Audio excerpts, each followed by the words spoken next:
Everything wrong with the Deboss Garage's 6.5 review.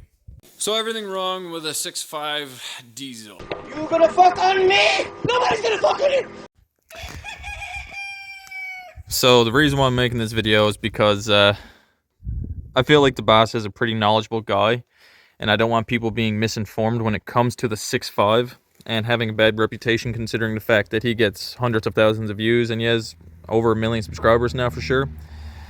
And so although that there was that fucking rooster, there is some good information. There is a lot of misinformation there that I feel like it needs to be addressed. And as you can see just by looking at this is a 6.5, although that you can't see it all the way down there. It's covered in all this shit. But yeah, it's a twin turbo 6.5 diesel with twin intercoolers, 2,000 cc's of methanol, heat blankets, fully upgraded fuel system, true dual exhaust, downpipes, exhaust brakes, everything that I could possibly do.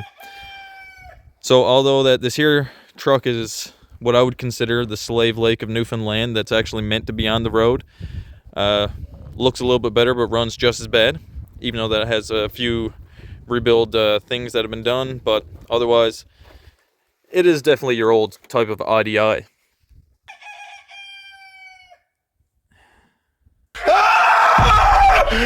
Yeah, Deboss is definitely a guy that knows a lot of his shit. He's made a lot of good videos and a lot of, modifications to vehicles and so on and so on. When I bought my very first 6.5, I used his old what to look for when buying a diesel or used diesel video as a guide to help when I bought my first.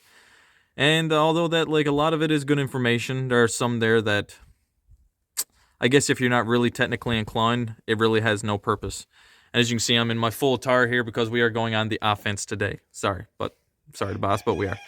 Alrighty, so it's only right to show you what I mean when I say runs just as bad. It's actually not that bad. It only requires priming, stepping on the throttle, and letting it cheech for a little bit.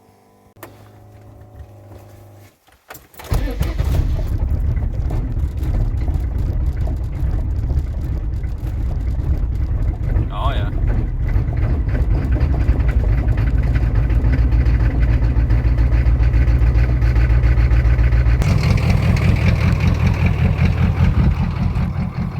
I mean, it's pretty warm out here right now. It's like definitely plus 10, I'm assuming.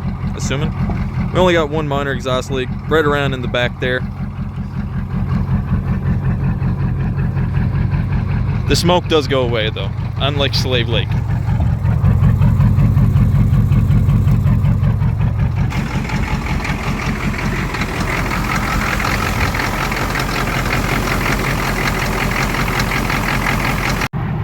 There we go, all cleared up. Approximately 45 seconds, I suppose.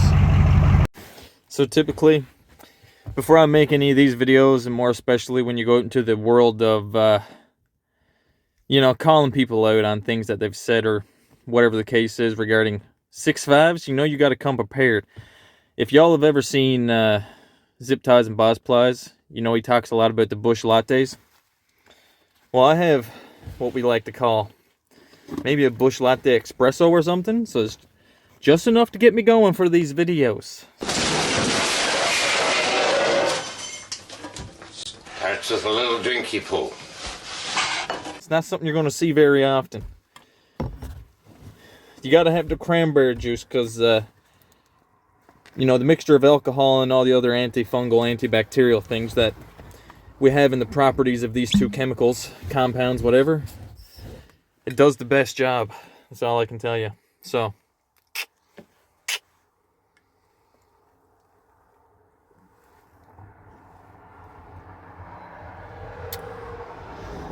it's pretty good espresso.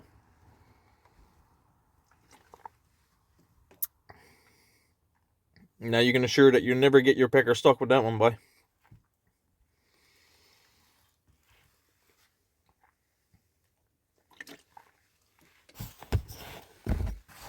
Remember, don't go drinking and driving. Especially on public roads. I don't know what the problem is with that, but people don't like it. So for those of you that don't know, Deboss has done a video on the 6.5 many years ago at this point. And it was much shorter, much straight to the point. It's also Not as bad as the latest video that he put out. They used them for a decade, and they must be reliable enough that the U.S. Army used them in all the Humvees, and they were also in Marine applications. So that says something. If it's an update to it and put a little blue tag on the back to tell you that it was updated. So the little blue tag in this picture is actually like the ID tag that they have on all these injection pumps. That update didn't cure the problem, so the next update involved them taking that tag off, but not replacing it with anything. So if you're... So I'm just, just thinking out loud here. I've never seen any kind of evidence supporting what he's saying. Like I said, that tag that was on the photo that he just showed was actually just the ID tag showing like specifications and some kind of identification number of the pump. And on top of that there, if GM truly thought that putting a tag on the pump was going to take away their problems, and then removing the tag to cover up their problems was actually the route that they took, it's a pretty pitiful route. And at the same time, if that isn't the case, which I don't believe it is, it's a pretty pitiful explanation that deboss comes up with. Some of those updates included moving the black box, which is a common problem. It changes the governor on the injection pump, and it was too close to the engine where it was getting too hot, so an update for that was relocating it on top of the intake, and that seemed to cure a lot of the issues. The little black box is kind of the main culprit on this engine that goes. So there's four different platforms for it. There's the pickup trucks, there's the Marine, there's the vans, and there's the Humvees. And the difference between most of them are the Marine are actually higher horsepower. They were bored 20 thou larger than. That isn't actually always the case. You can have a 6.5, that is a Marine. You can have a 6.2, that's a Marine. The reason why they made more horsepower is because of the injection pump. It had a higher output. The pickup and the other applications, and it had a bigger injector nozzle. Generally, you'll hear a lot of people say 40 over injectors or 80 over injectors for a 6.5. It doesn't exist. It literally does not exist. You'll hear people saying you get like 40 horsepower extra if you put in Marine nozzles. That isn't really the case unless you have every other single upgrade done to make sure that you achieve that power level. And that there is like, if it's your last part that you're putting on, it's just another component to lead to the bulletproof / performance factor of these engines. 20 to 1 down to 18 to 1, and but put out over 200 horsepower, whereas the 20 to 1 compression. It's actually 21.5 to 1, and there is an 18 to 1 compression ratio 6.5, but at the same time, the newer ones like the DS4 and the 1996 and above up to like 2002-ish, they all had 200 to 210 horsepower. So if you want to tune them, you can do that. Putting a different turbo on it, even an HX35, will raise your boost from about 5 psi, which is stock, to about 20 psi. Really wake the engine up. But remember, boost does make a difference, but the factor that really does it, you can achieve 20 psi with a GM8 turbo, a GM6, a GM543, and it just has to do with drive pressure. And so the drive pressure with those turbos, all the GM turbos, are actually really high, and it's comparable to an HX35. HX35 has like a 0.66 or 0.67 AR ratio and like a 2 to 1 drive pressure ratio. So that means for every 1 pressure you see in the intake, you're seeing about 2 psi in the exhaust manifolds, which is just relative to whatever exhaust is trying to escape the engine, which means that they're really good at picking up boost quick, but they're also good at trapping in a lot of combustion pressure inside of the engine and causing you to blow head gaskets. Well, thanks for watching, guys. Here we go. Do you polish the cheeks? Or a day? Alright, moving on to the next one, the most recent one. So this here video, for example, is the one that I have most of my quarrels with, for the simple fact that there's actually just so much information and so much lack of common sense and competency in it. So you're just going to have to bear with me. This is going to be the lengthy portion. Pump sits in the valley, gets driven off of a gear in the timing cover, and this little... So in this exact photo that deboss is showing, the mechanical pump on the left side is actually not a proper DB2 for the 6.5s and 6.2s. The reason being is if you look at the very rear of the injection pump around the rotary area, you'll notice that there's only like 3 or 4 fuel nozzle outlets, and maybe there's just more that's hidden and they didn't screw the ports in. Or, in fact, he just grabbed the wrong photo, and I will tell you that he grabbed the wrong photo. Just a little bit of tidbit information. The turbo is a cute, tiny little turbo for a 6.5. Like, this is pretty small, and I think it only runs off one bank, right? Yep. You sure about that? You sure about that? Only That's your intake. That's your air filter. That will go to... I don't have the other half. This is where all the people that know 6.5s, which are actually quite a few per se, are like, What? Bro, what are you talking about, man? you can clearly see on the turbine side, or the turbine side of the turbo, that there's a downpipe there. That's all where your exhaust goes out. And if you look at the other side, you'll notice that there's a crossover mount for a crossover pipe that goes to the other side of the engine. We'll get there in a second. So I'm sure, I don't know if it goes into a Y pipe underneath or not, but it doesn't seem like it's feeding. It definitely wouldn't be a Y pipe. The fuck? That's still just 2 exhausts all of a sudden? From the other side. No. And That's probably why it only makes so much horsepower. right, so it doesn't... And this guy has worked on 6.5s before. This is where I'm talking about competency and just common sense.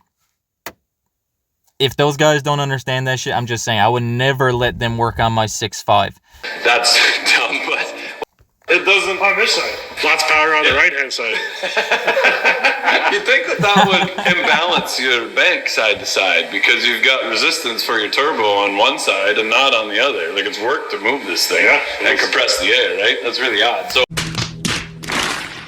if you want to spice up your 6.5 a little bit, Banks makes a great turbo.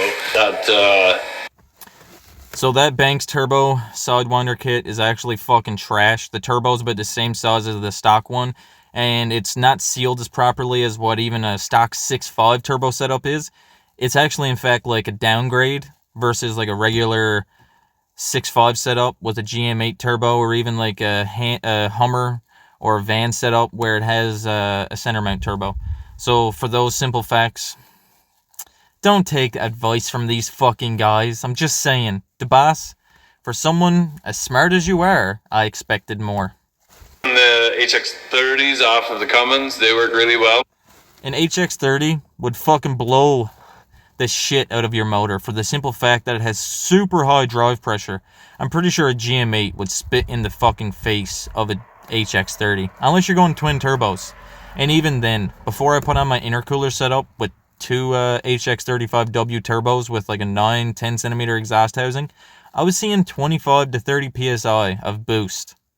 First things first, for people that, like these guys, know how to work on a motor, I mean, wouldn't you at least want to fucking take the dirt off the valve cover before dumping it inside of, like, I don't know, the injector ports or like the fucking valve cover?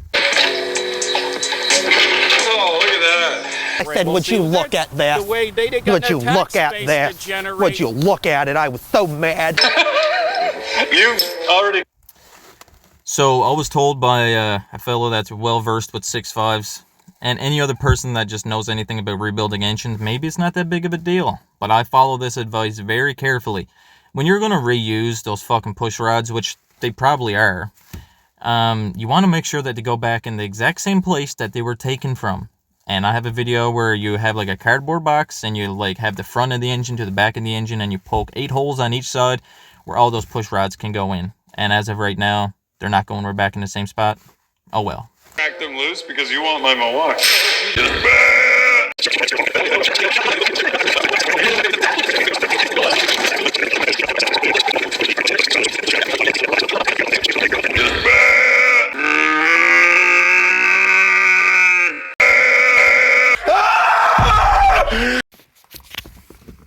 Sweet God. I hope that was as painful for you guys as it was for me. That was absolutely atrocious. I mean, I feel like walking 10 miles until I found a cliff to fall off of. I mean, like, holy God. So I'm only going to cover the topics that I find as major information, disinformation. everything else, if it's not really relevant, I'm not going to delve into, because that was a 30-minute video that could have been like a 15, maybe 20-minute video.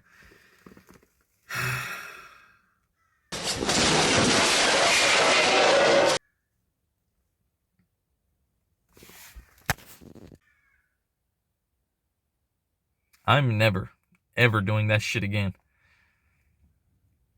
Maybe one more time. Perhaps with a little drinky pool.